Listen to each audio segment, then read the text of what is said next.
太多了，因为它这些都是美图美颜啊，都是虚的。那个郡主可能在那个弹幕上说话了哈，然后大老王说，哎，郡主你来，我肯定请你吃饭呢，绝对请你吃饭，看到别人是吧，长得好看了是吧？除了郡主之外，他说还有一个叫什么小菩萨的哈，一个叫小菩萨，那个是过2天就要去温哥华找他了。这些有钱的是吧，就是闲哈，有钱就有闲，太闲了。过2天又有人就是一个是不是美女啊，叫小菩萨的又要去找他吃饭了。他吃的就是那几样哈，习惯性的先去喝啤酒，海底捞、韩国烤肉、日本料理，全是温哥华最好的招待。这个想想就不错啊，还有这个豆豆啊什么之类的。哎，差不多。我看这底下还有哈，就是还讲了一个什么东西啊？他讲这个豆豆，大家是什么背景，应该大家都清楚，但我不知道啊。我可能看他的也是最近才开始看，我也不知道这个豆豆他好像是背景不得了。他是生活在一个那个就是在美国那边哈，因为他2个嘛，一个猴子一个豆豆，那他一个可能是在美国，一个在加拿大，2个人去找大佬玩，其中那个豆豆可能是美国，他可能是大城市啊，不是这个洛杉矶啊，就是可能是另外一个什么加州啊等等，应该是个大城市。他说他们那边飞机场是7个航站的那种，然后温哥华相比那些地方就只有半个航站，就是真的有点像是那个比较偏，相比之下就比较差的。但是呢，但是大家应该知道啊，就像那个华盛顿区啊等等啊，这个川普他们不是最近都在，还有另外一个是哪个区，最近都是相当于要严打嘛，说明那个地方是比较乱啊，到晚上都不敢出门了。不是被这个被人抢劫啊或者干嘛，就是被警察到时候可能当你是抢劫犯之类毙掉啊。所以说相比之下，大老王就讲说在温哥华这边还算比较安全啊。虽然说他那个地方是比较比美国来讲，刚才讲的那个大城市啊，就感觉会有点偏。虽然说是吧，加拿大的首都是不是坎培拉？是不是？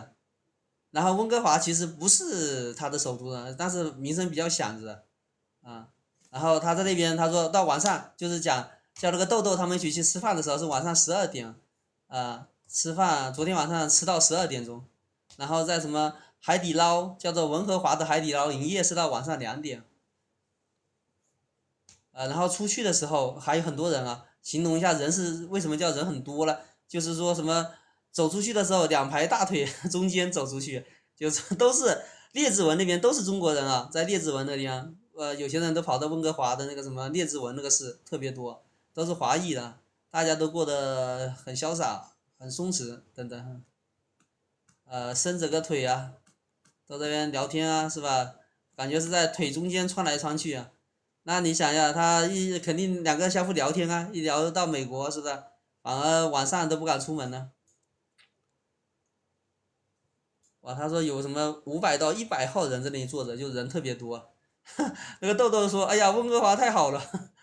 我们到晚上一到这个点，谁敢上门？没人敢上门啊。那个，即使说他是住在美国那边都是分富人区或者说是那个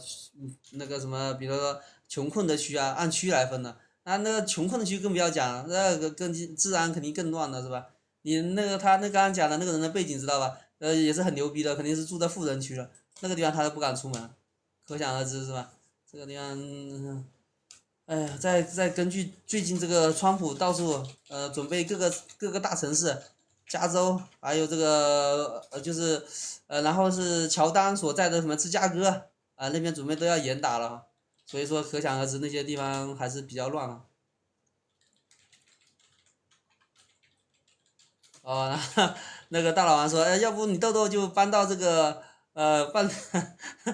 吃的又好是吧？感觉又人多，又很多华人啊，安全啊等等，安全又比美国好。你搬到加拿大来了，但是加拿大怎么讲？大家应该是知道那边比较冷啊。如果说你从小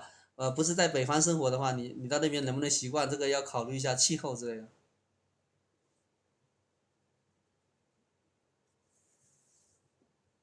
然后后面的话是吧？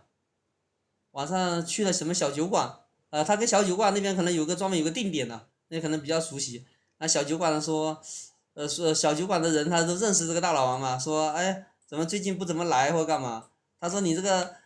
个小酒馆子营业到12点，就营业的时间是不是太短了？其他地方营业到2点，你这边营业到12点，是吧？然后可能是不是嫌别人时间太短了？哎呀，其他的我看这个量怎么这么多？哦，这还有哦，然后刚刚讲到的都是吃吃喝喝的事还有一个这个就是加拿大还有这个美国的一些安全还有一些人情，然后还列治文他说华人特别多这个知道，如果说你去有移民的话可以到列治文那个地方华人比较多，即使说你是群居性的，你是就是如果说你就是意思就是说你就喜欢人多的地方可以到那边去，如果你喜欢人少，就像大老王一样，他家好像是住在一个海边，具体哪里我不懂他应该是住在一个海边，然后那边的话可能是个大别野吧，那边可能是相当于是富人区，人可能比较少点不是那种，不是那个不是像他父母可能是他父母年纪大喜欢跟很多人在一起可能是不是在列治文，他父母好像90岁了吧，是吧？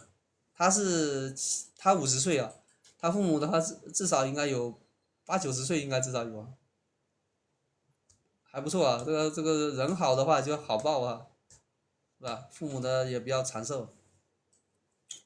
大佬们还讲了一个什么观念就是说经常讲的说，咱们中国人到了海外，有人经常讲要就是说碰到中国人一定要远离经常有人讲他老乡见老乡，背后开一枪是吧？背后开枪，然后大老王他讲这个观念是不对这个看不同的层级吧。如果是像我们这种普通的人出去的话，真的你在外面是吧？你那个圈子就是那个圈子，真的有可能被别人被骗，比如说拉到这个缅北那边去都说不准的都有可能是吧？经常我们看视频里面也经常有人讲，但是大老王他比较反感这句话，他的圈子不一样嘛，是吧？他说这个是比较低层次他说他的原话叫 low 逼才会讲这样的话，但是呢，他有的时候有点傲是吧？但是有些人就有点傲话说回来，他说严重怀疑讲这种话是不是走线过去的，但是现实的确这个我有点不是太认同你讲的没有错，你那个圈子里面别人不差钱的人是吧？你混的圈不差钱，别人不会骗你。如果说像我们普通人过去的话，大家都是那样是吧？发不了财就相当于是占别人的财富是吧？有人有这样的歹念或者说他这个人品不行的话，可能会做这样的事情是吧？就是中国人他到海外有可能真的害这个自己的华人同胞，真的，而且这种事情层出不穷你不能说没有肯定是有，但是大老王他不欣赏或者说他不赞同这种观念意思就是说在中国在这个加拿大那边本来就是一个少数民族就少数的族群。如果说你在那边还不团结，你还没有一个零结合，就是大老王他现在做的这些事情，就相当于是自己相当于做个核心嘛，叫零结合，让大家团结到他的周围他至少在这个国外是这样。他说你就是你如果说大家不团结，你永远都是这个原子化废拉相互的远离是吧？不敢这样团结的话是吧？为什么讲呢？因为加拿大那个地方由这个特鲁多嘛，就是小土豆嘛，然后在这1、2年里面引进了，差不多加拿大可能几千万人这几年里面引进了将近几百万的印度裔印度裔，那个几百万是什么概念？差不多10个里面就有一个印度人了，那什么概念？非常厉害了，是吧？印度那个地方，本来是说我们华人在海外可能他的整个比如说这个素质你感觉好像都大家应该知道是吧？投机取巧这个中国人是最聪明的，各种的那种不好的一些或者这种，但是如果说你跟印度人一比，哇，感觉又到天上。这大老王他自己讲的原话印度人在那边估计是更糟糕他就强调一个，你到海外的话，你看一下，如果尽量，虽然说识人有术啊，你要认识到这个人可靠或者是干嘛，还是尽量和一些这些人可以大家聚在一起，在海外可以相互帮忙一下。为什么这样讲呢？前两天大老王他女儿不是被车跟那个印度人刮擦了吗？然后的话，印度人他都是喜欢摇人嘛，直接摇了一排人就站到那个新买的飞机被打了，那个拍的有点形象啊，的确是这样的。印度人来了之后站两排，直接站那个造型站出去是吧？撑人场啊。但是那个肯定他是摇来的人都是他家里面亲戚等等。大老王他女儿打电话给他的时候，感觉都有点郁闷了哈，是吧？然后大老王也是直接摇人哈，也摇了很多教众了，到了现场给他撑场面是吧？然后直接刚开始的时候，他女儿很郁闷哈，就相当于那个印度阿三那个女的嘛，本来是个女的开车嘛，刮擦了他那个，然后下来第一句话第一句话就说你怎么开车的？你疯了吗？就是非常嚣张跋扈的那种啊，然后把责任都是推到大老王女儿身上。那大老王他女儿没见过这个阵仗啊，是吧？从小可能小学的时候就到国外生活了，肯定也被就是相当于类似于像这个国外嘛，是吧？可能就相当于有点吃瘪啊，或者是那样哈，然后等到后面大老王出场，他个气场一出来，是吧？然后按照那个模式走一下，整个流程一走完，交给警察了，直接去处理了。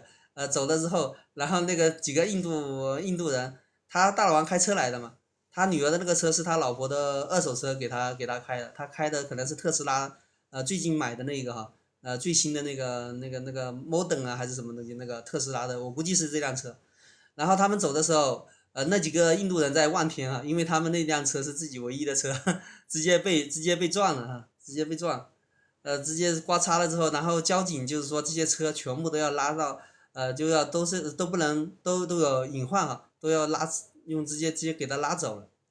拉走了，那就在那边望天呢。然后大老王要走的时候，那个印度阿三，哎呀，一脸笑容啊，哈哈，在那边后面说，哎呀，今天这个天气怎么样啊？讲讲天啊，哎呀，真的真的是很不好意思啊，等等，类似于这样的啊。然后大老王也给他打个哈哈，说两句，是吧？然后他女儿在车上，前面还没有哭，后面瞬间就飙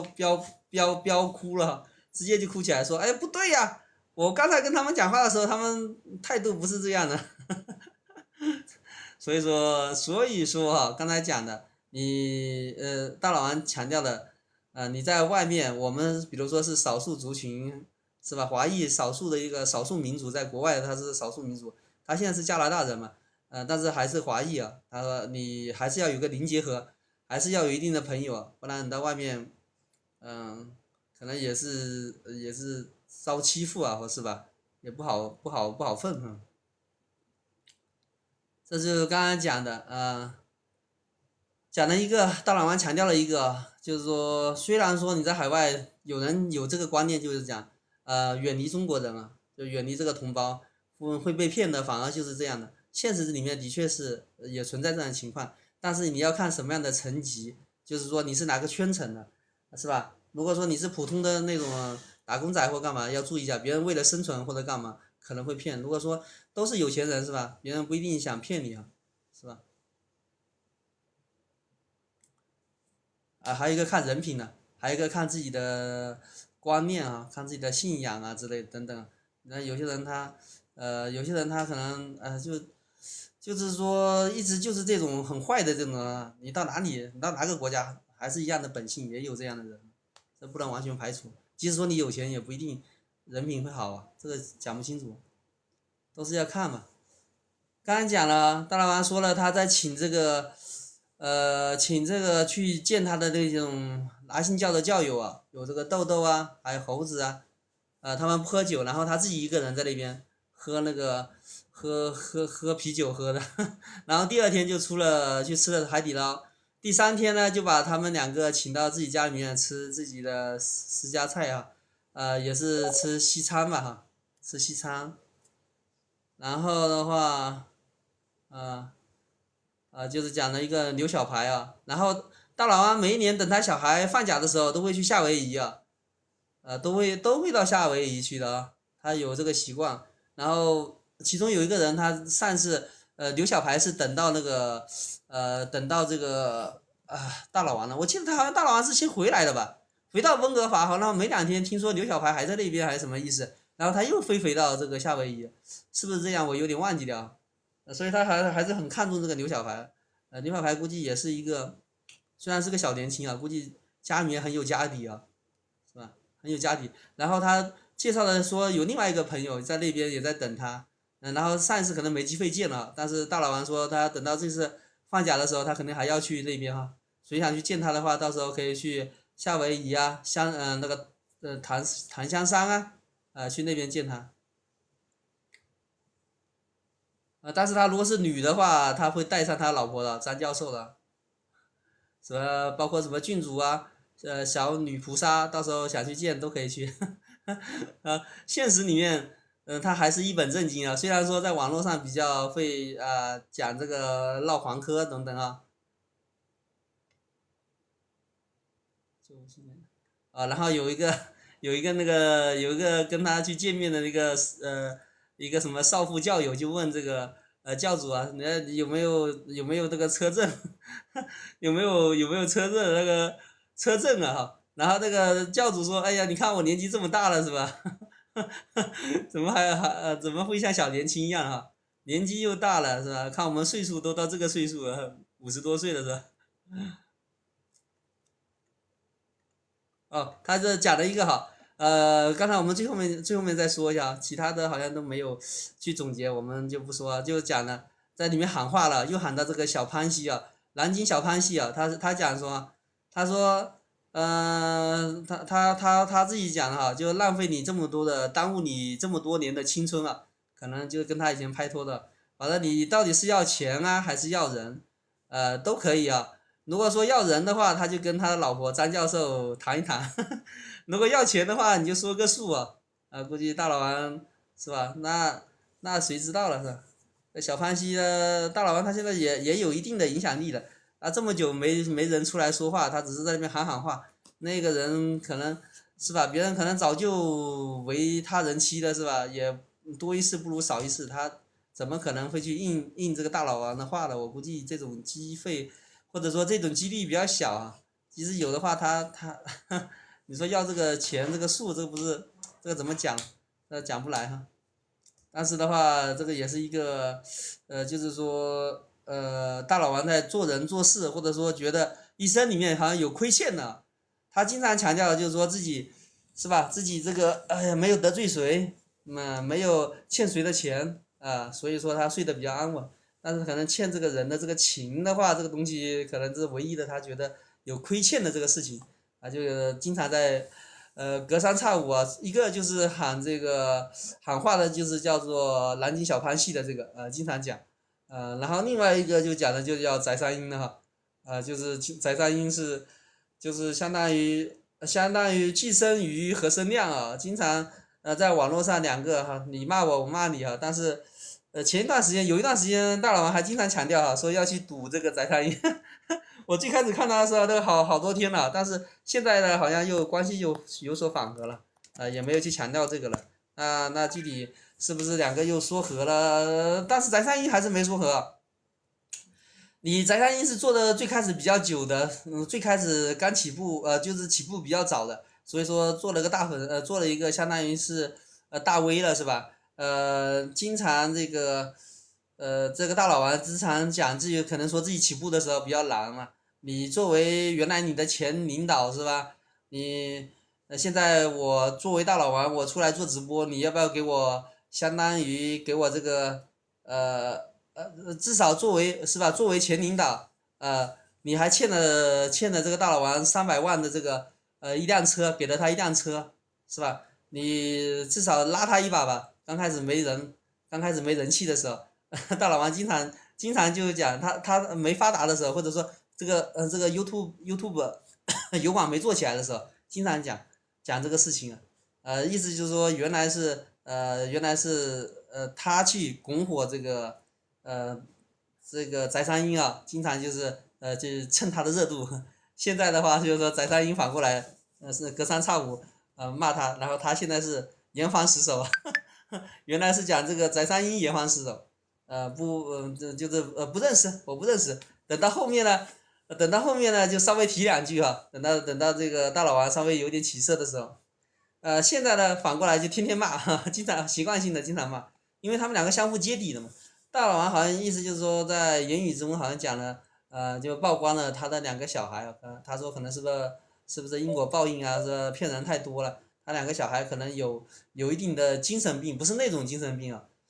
可能是多动症还是反正类似于像这样的哈，不是说那种我们讲的这个人格分裂啊，不是那么严重的那种啊，但是也是一种病吧，他可能无意间透露了这个，后面大老王他也自己出来澄清啊，也非常抱歉的说，是吧？你祸不及家人，你在网络上讲我们两个对骂就相互骂了，但是你不要去牵涉到家里面人了。因为当时他大老王为什么会点到这个呢？因为当时翟山鹰好像是讲了，好像就是说，有人当时污蔑这个，就是好像加拿大的有个叫什么登的哈，有个老登还是谁啊？有另外一个人就是讲，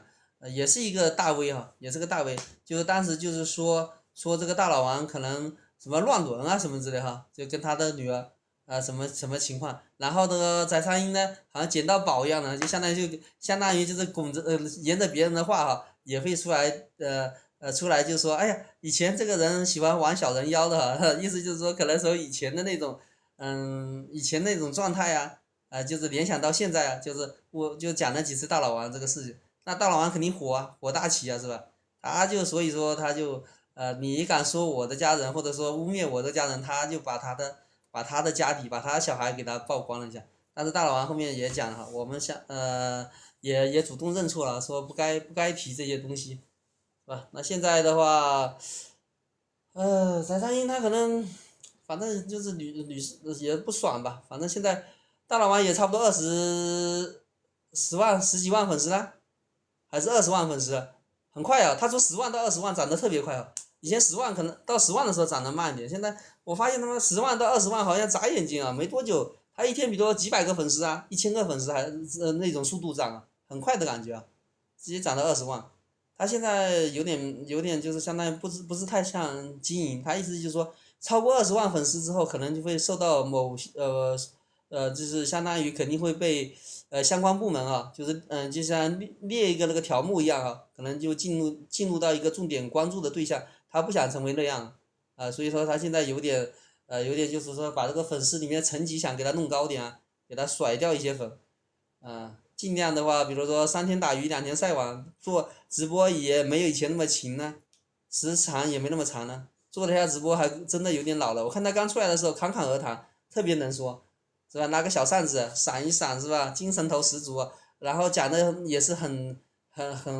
讲的也是都是干货满满哈，讲他以前的作为这个颐和资本的时候，里面的一些商场上的故事啊。这个内幕啊、打斗啊等等哈，争夺啊，现在讲的就是我刚才讲的，今天讲的，就是跟这个加拿大这边跟加拿大还有这个美国这边教友一起聚会的，就是吃吃喝喝的东西了，有点水的东西了。行，今天就讲到这边吧，哎呀，过两天有空就讲一讲哈，今天就讲这么多吧，明天或者是过两天的话可能会讲哈，这个今天大老王讲的。就是说了一个叫做缅北的叫做什么哈，缅北三雄啊，它前面是缅北系列讲的可能第4集了哈，前面是已经讲了3集，上一次是讲的一个是缅北1.5的那个教主啊，1.5的就是叫杨鄂小姐啊，然后今天就讲了一个缅北的坤沙，大家应该看港片里面经常讲的，经常有看到啊，这哎呀大名鼎鼎坤沙。坤沙前面还有一个叫罗星汉的，那个更牛逼就讲的缅北这个双雄啊，这个民间教父2个，今天讲的这个等这两天我整理一下过两天我们再给他就食人口肺吧，我们给他再来聊一聊，今天就说这么多吧，拜拜。